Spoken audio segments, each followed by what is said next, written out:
As I sit here right now, I can't remember specific conversations. I do remember that we knew that a sort of First Amendment defense would be part of the case.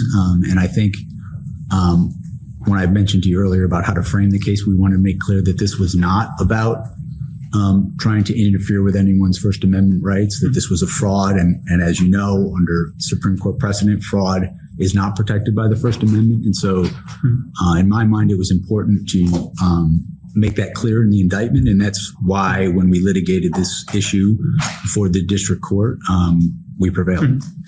But the president's statements that he believed the election was rife with fraud, those certainly are statements that are protected by the First Amendment, correct?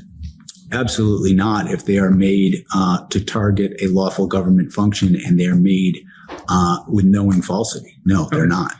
That was my point about fraud not being protected by the First Amendment. I mean, there's a long list of disputed elections. I mean, the election of 1800, 1960, year 2000, where candidates believe they were wronged by because they lost. And there's a long history of candidates speaking out about they believe there's been fraud, there's been other problems with the integrity of the election process. And I think you would agree that those types of statements are sort of at the core of the First Amendment rights of a presidential candidate, right?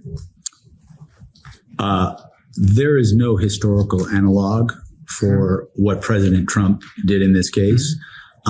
As we said in the indictment, he was free to say that he thought he won the election. He was even free to say falsely that he won the election. But what he was not free to do was violate federal law and use knowingly false statements about election fraud to target a lawful government function. That he was not allowed to do.